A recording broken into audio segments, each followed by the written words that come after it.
Hello and welcome to another episode of What Does It Mean to Be Human, a podcast on life, meaning, and everything. And as always, me, Ron Saylor, the creative warrior, with my good mate Ben Gare, discussing what does it mean to be human? What is our truth? What is our reality? What are our perceptions? What are our views? What does it actually mean to us individually? So let's kick off the show. We've got a pretty good show for you today, and I'm going to bring in Ben. Ben, what's been happening, mate? How do you want to kick off the show today? How do you want to share? What's your share for this morning to kick off the show? Yeah, often our subjects for the day come up in the 2-minute chat before we jump on here. So I may be open to a question as well directly. But yeah, it's been a bit around kind of familial patterns, like family patterns, and I've kind of shared over the last few weeks, and it's been in the background. I haven't really talked about it too much, and I'm open to share a little bit about what's going on.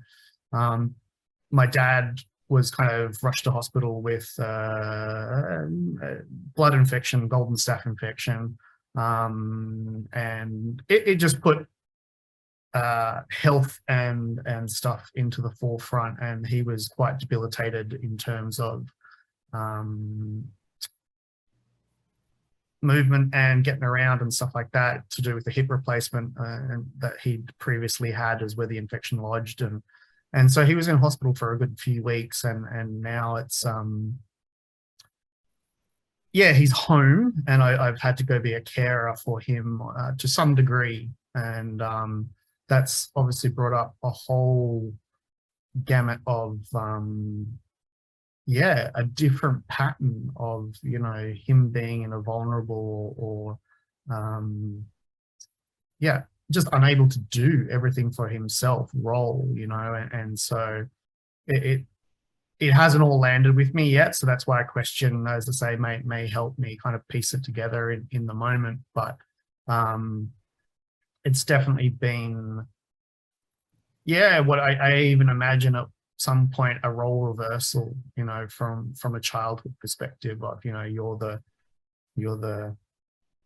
incoherent, not that he's incoherent, but as a child, when you're dependent on others to do stuff for you, and unable to communicate what's going on. Again, he's able to communicate. I'm just kind of extrapolating thoughts here of what little things I've been present to, that are obviously unfamiliar in my world. So yeah, that's a little of the story that's been going on.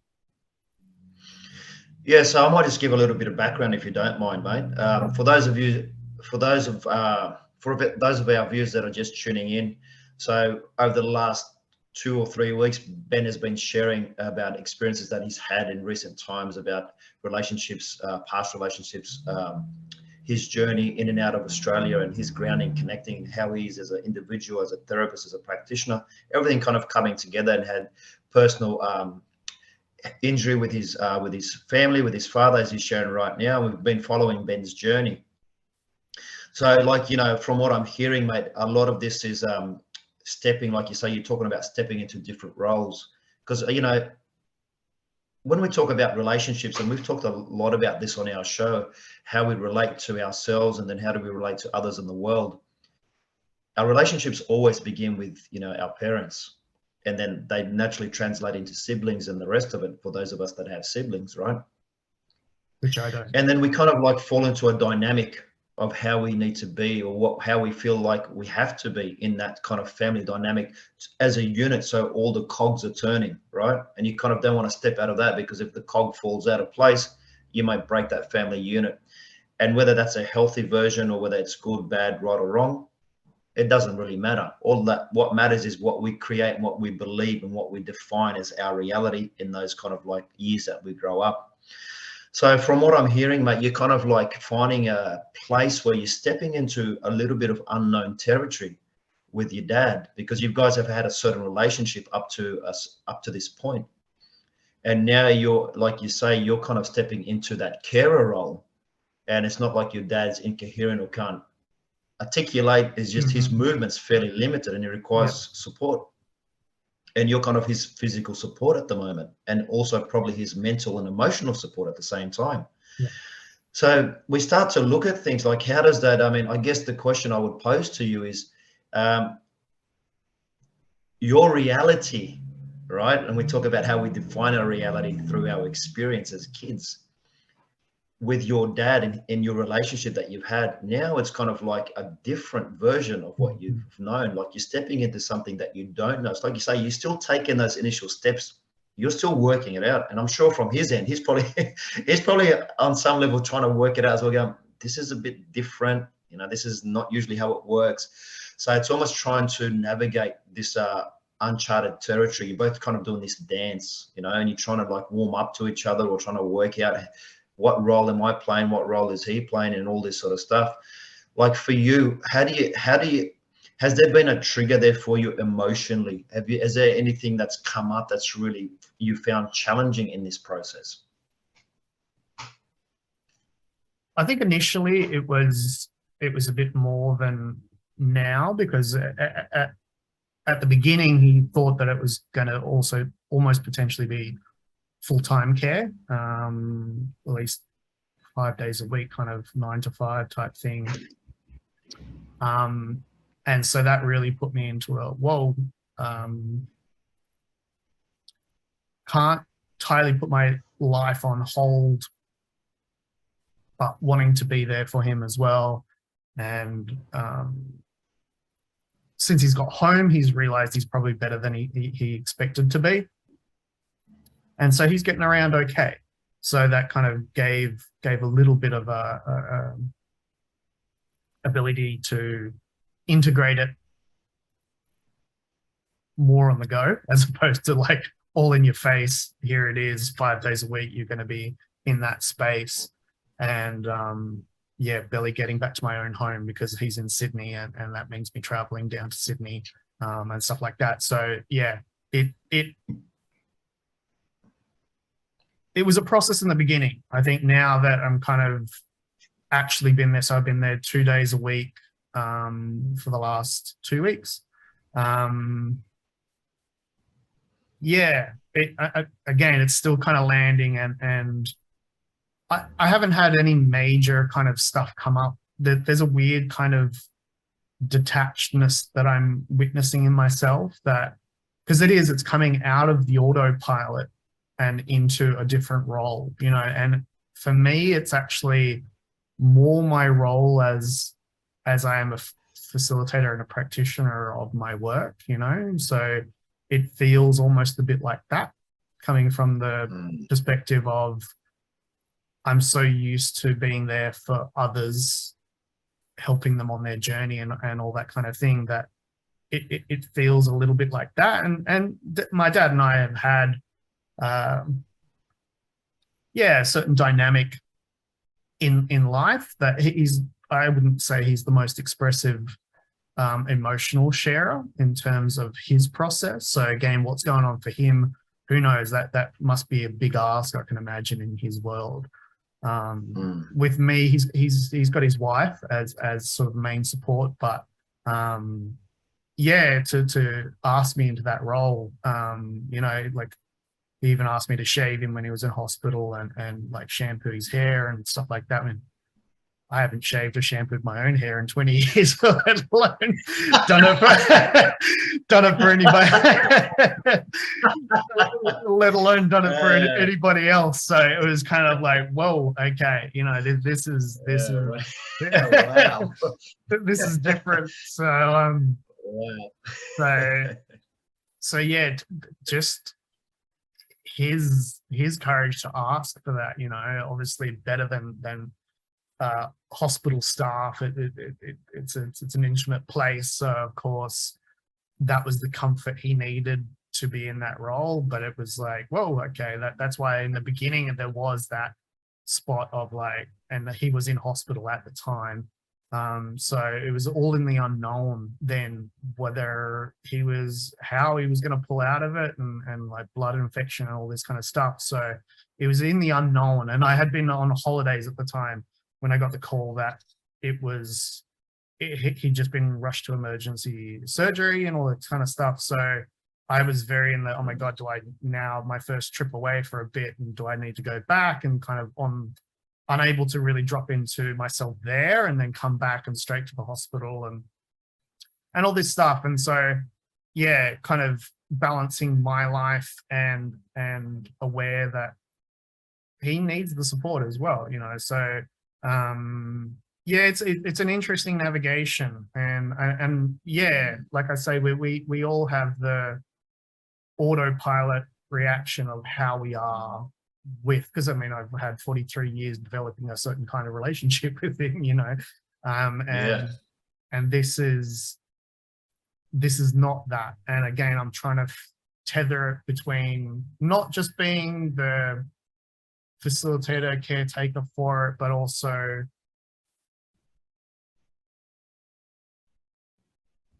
bringing that compassion for, you know, this is the guy that brought me into the world. Again, not that I don't have compassion for my clients or whatever, but this is obviously a lot more heartfelt, you know. And I've looked, there's a lot that I haven't been in Australia many times in my life, and when I was on ayahuasca in Peru, I had a distinct thought that my mother had passed, and when that was in full lockdown and I was in the Amazon with no internet and no ability to get contact to the world, and not even the ability to get on a plane because it was in full lockdown. This is the very beginning of the pandemic.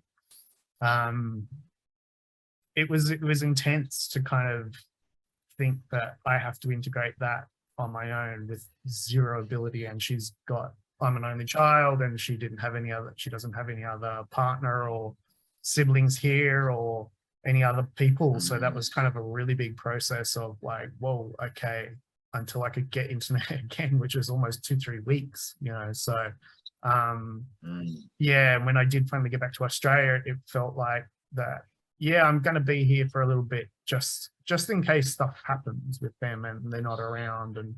And you know, I took the thing with Dad as this opportunity to, as much as it will be confronting at times, probably a way to heal that I could never have accessed in any other way. Because again, it requires a lot of me dropping any story to just be present to what is, and not go into,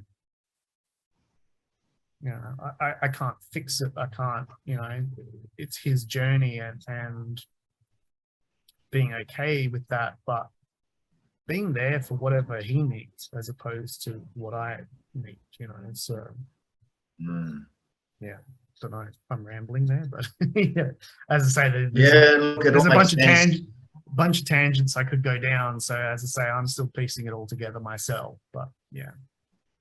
And I guess this is kind of a live interaction of processing, right? You're kind of processing on the spot right here, and this is still fresh for you. And you know what I was taking out of what you were sharing, Ben, was the for what I see there's a massive opportunity for vulnerability.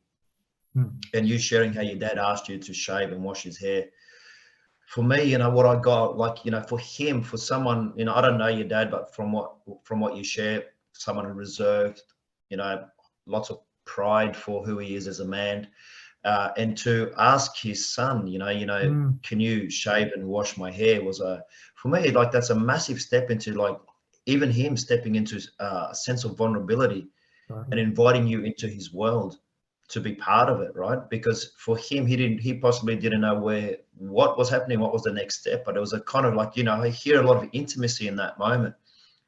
And sometimes, whether you're aware of your emotions or your thoughts or your feelings or your behaviors, whether you do personal development, whether you're into any of this sort of stuff, or you just prefer just to deny it and just live your life, you know, with blinkers on, it doesn't matter, right? It really doesn't matter. But we all have those moments where we experience a sense where we want to connect. Because essentially, as human beings, we love connecting with people. You know, it gives us energy, it gives us purpose, it gives us life, it gives us power. And we kind of feed in a healthy version, right? I'm not talking about like, how we normally do things, right? Through manipulations and agendas and what can I get out of this and not that sort of stuff, right? But essentially beneath all the story, I believe essentially as humans, we want to connect.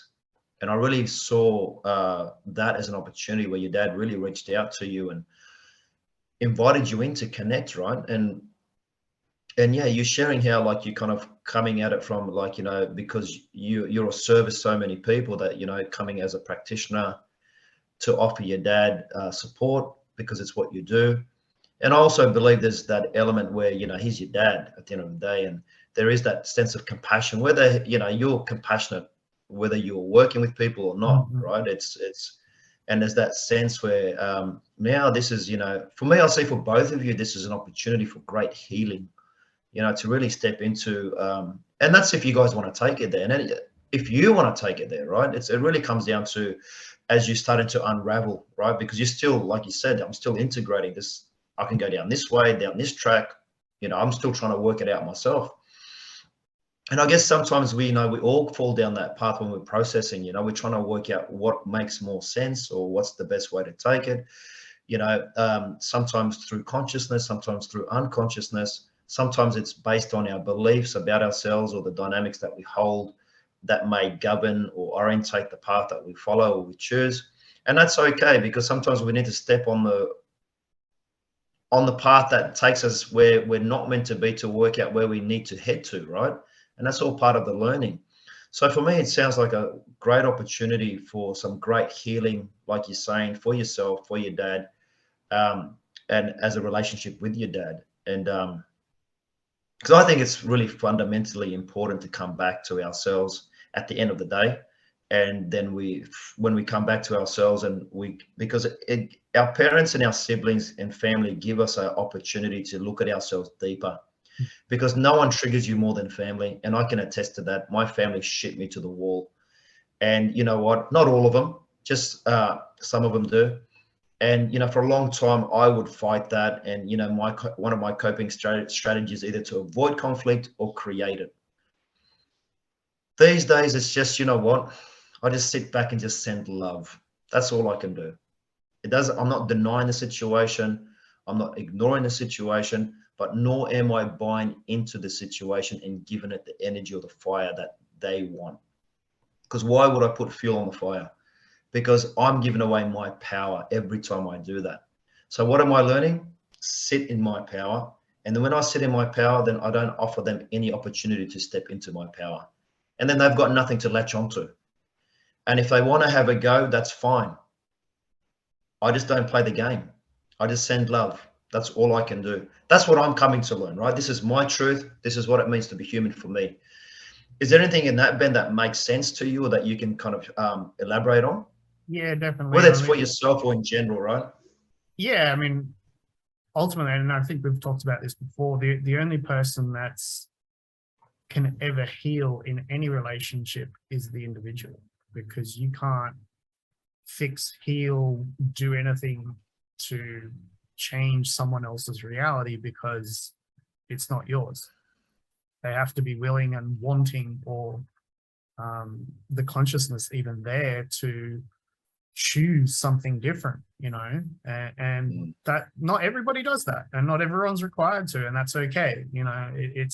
It's the path I've chosen in life to pull these things apart so that I can be a better human and not pass it on to other generations, the dysfunctional patterns that have been before.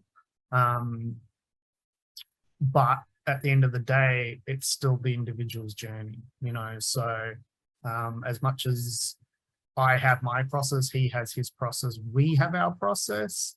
The only bit that I can influence in any of that is my own and my reaction to my own, so there does become, as I say, there's that part that I can see is the carer that I am, but also it's just even sitting in presence. So we're fundamentally very different people, me and my dad. So that's where sort of conflicts have arisen in the past and all that kind of stuff. He's much more the sports kind of dad, always wanted like a son that would be much more into that side of things, and I just never was. I was always the uncoordinated last guy at the sports camp type thing, and just more of a creative person and an artist and things like that. So that was always me, and yeah, it was not quite the football loving son that he was hoping for. Not that it's right or wrong, but just that's how it is. And and so, like, even just me sitting watching the football with him, it's like I'm slowly dying inside, going, oh God, I stopped doing this like 35 years ago, because it's just not me. But I know it's important to him. So it was like, I can watch half a game or something like that with him, because keep him company and be in his world to support and make him feel a bit better about what's going on and whatever, and getting that opportunity to hang out and stuff like that. So just eating my pride, or eating my own story about what it is, and just being available and present, and again, I think we've talked about this too, having there's times where you put yourself on the side because there's a job to be done, and whether it's like us as facilitators when dealing with clients, or this kind of scenario where it's like, yeah, okay, you've got a process and it's okay. And there's times to go into it, and there's times to put it on the side and go, right, we're just going to knuckle down and do what needs to be done first, and then come back to what is after, when it's appropriate. So there's definitely been a bit of that, and a bit of just being in the space, just trying to be as present as I can be to what does he need? What's going to make him comfortable in his space to hopefully get better and recover, and that's all still on the cards. I'm definitely not saying goodbye or anything at this point. It's just brought up a lot of what we do as humans and how we spend our lives, and what we focused on for most of our lives generally, and prioritize as how we operate. And it's like, all right, maybe there's another way. Maybe it's time to change the script. Maybe there's something else, so, and being open to change at that level of, If we knew what all our story was, we would have healed it by now. So there's no point being rigid or closed to another way. It's just being open to what is. And that's the process of learning, right? That's what we're here to do. We're here to learn, and we're here to be humans and have an individual experience as humans at the end of the day. And there's nothing to fix at the end of the day. That's what I believe. For a long time I was trying to fix myself, always trying to fix myself. And you take down that road with trying to fix yourself, and it's just perpetual.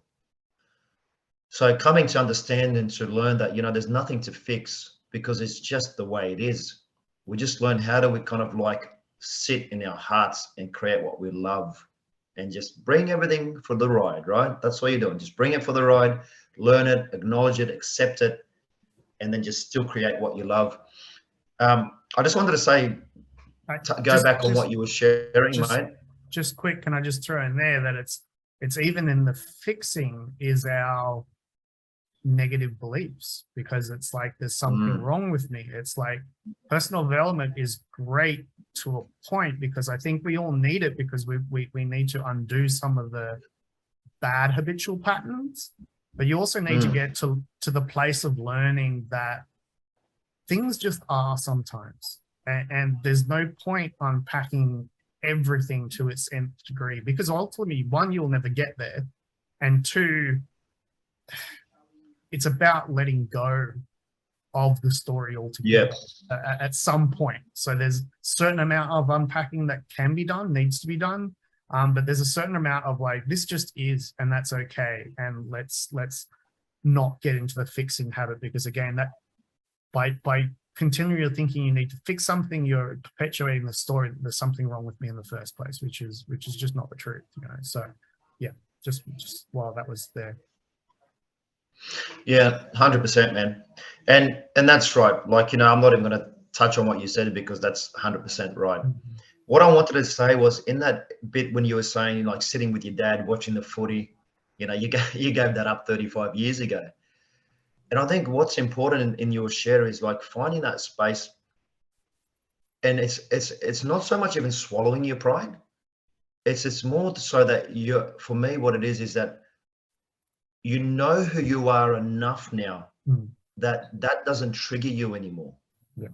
Right. So it's not even about you and your pride. It's just that you know yourself and in your heart more that you can sit there and it's like, yeah, I don't like watching footy. Okay, so what? My dad does, and it's okay. I'm with him at the end of the day.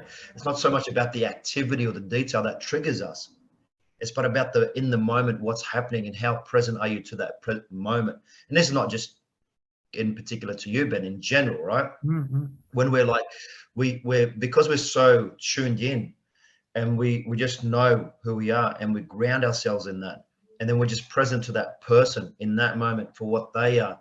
And we're not worried about all the shit that we make up. I don't want to watch the news. I don't want turn off the TV. Well, let's just be together. It's like, who gives a fuck? Yeah. You are together already, and that's just a distraction for them. Yeah. And it's just the presence that you have. So, you know what, to me, I love really hearing what you're saying there, mate, because to me, it just all comes back around to this circle that I talk about. I love, we talk about this coming back to who you are and knowing who you are. And this is, we kind of started the show of like, our family really challenge us the most. I feel they challenge me the most to really get to know who I am as a person. Not who I think I am in the relationship to my family, but who I am in a person in relationship to myself and this world. And that's to me, that's such a blessing to have that. And for you to have that awareness, mate, is, it's such a wonderful thing. And, these things take time. It really takes time to be present and use your will and imagine to step into your power, to be aware of these things and not make it about you all the time, right? Because otherwise, if we made it all about us all the time, it's like you say, Ben, we're just chasing our tails constantly. And there's not much happiness in that. To me, that's just a lot of misery. Yeah, and it's definitely cultivating that security in self that you're okay no matter what the situation is. It's like we all have preferences, full stop. You might like chocolate, vanilla, but if you were only to be served vanilla, are you going to chuck a tantrum because you didn't like it? Or are you just going to enjoy it for what it is? And it's about not being rigid to the point of excluding everything but your preference. And I definitely think too many people do stuff for others unconsciously in the caretaking phase, like of where outsourcing to some point, like being there for others, we don't have to look at our own stuff, so constantly being available and letting others dictate our space and like often hear this stuff in sort of relationships things where I've come from the background of sort of tantrum intimacy and those relating points where the individual gets lost within a partnership or something like that. So yeah, I definitely feel there's a place within all of us to learn who we are so that we can navigate from the strength of, well, this is what I like to do. This is what I want to do. This is what I want my life to look like, whether that's work to finances to relationship to, we have all these things that if you are so deep in your heart, you're expressing from that place, you create your world. And so I thoroughly believe that we need to be a little bit more selfish sometimes in claiming our place in the world and stepping up for what's important for us and what we believe in and all that kind of stuff. But then it's the tethered with the humbleness of like, I'm just one cog in the whole works of life. And we lost you there, and I don't know what's going on. So yeah, I don't know. I'm still recording here, so we've got double of you, mate. What's going on? And I'm back. Yeah, I'm completely lost now, but yeah, I was still recording on this end, so that'll still be available to have a look at. I was talking about, we need to be strong enough in ourselves to claim our place in the world, so it's, you have to build self to the point where you know your reality and your wants and your needs, and not have it dictated by others. But again, then tethering that with the humbleness of, I'm just one piece in a bigger picture. And sometimes you have to just be, it's reality can come from an unexpected angle. It's like, why would you want to have a reality where you're in control of everything and the outcomes and stuff like that? We want, and we need to be open to, the what the message is for us, as opposed to the message that we need to hold on to, and yeah, it's not about being rigid. It's about understanding and having the depth of self to navigate from that place. Mate, 100%. Yeah, I love what you just said. I don't know what I missed out. I obviously dropped out. Yeah. But mate, what you just said is great. It all comes back to us at the end, doesn't it? It all comes back to you. It comes back to you, who you are. And as we talk about, it's not about having a fixed idea or how it needs to be or how it should be or all this sort of stuff. It's just, I guess, Ben, from what I take from what you were sharing, is just be in the flow of things, right? And just allow yourself to be vulnerable, and just, allow things to come through, and just, sometimes just listen to what's coming through instead of dismissing it with a thought, or that it doesn't make sense, or it's not logical or reasonable. It doesn't have to make sense. No. That's part of the creative flow. It doesn't need to make sense. Part of your intuition is it doesn't sometimes make sense. No. Because it may be a symbol, it may be an image. You don't know how it's going to come through. Maybe you've seen someone on the street and they remind you of something, and then we just dismiss it. And that could be a lost opportunity for growth.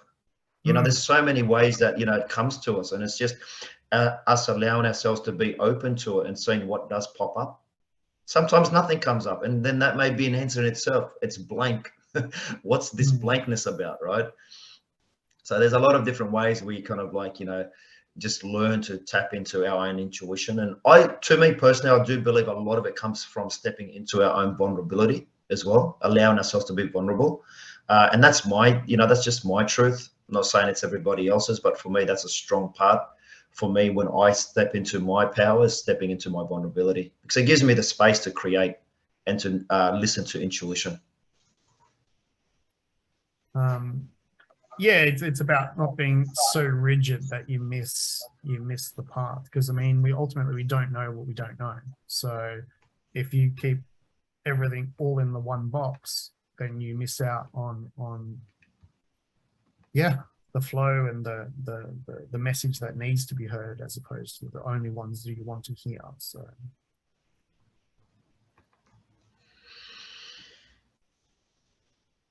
good, man. Where are we at the time? Yes, that looks like it's getting close to. I think that's a good place to wrap it up, mate. Yeah, cool. Well, thanks for being my sounding board. I just want to say thanks. I just wanted to say thank you, Ben, for sharing today. Sharing some intimate stuff about what's happening in your life and the journey you're currently going on. And that's kind of that takes courage. And I'm sure all our viewers and listeners appreciate you taking that time to be courageous to share what's going on for you, because you're still integrating your process, right, as you've been sharing. And that opens up the portal for us to have a deeper conversation around that in general. So for me, thanks again for sharing, mate. Thank you to all our viewers and our listeners. Feel free to drop a comment or any questions you have. And I look forward to seeing you guys next week. Yeah, thanks, man. It's definitely, as I say, it's definitely still a process that's integrating, and I'm pretty open book generally. So yeah, happy to share when it's right, and this is what unpacking these things in my life is important to me, and happy to have everybody on the journey if they want to know what it looks like to process at this level. So yeah, thanks for the opportunity, and yeah. Take care of yourselves out there, and thank you, Ron, and we'll see you next week. See you guys.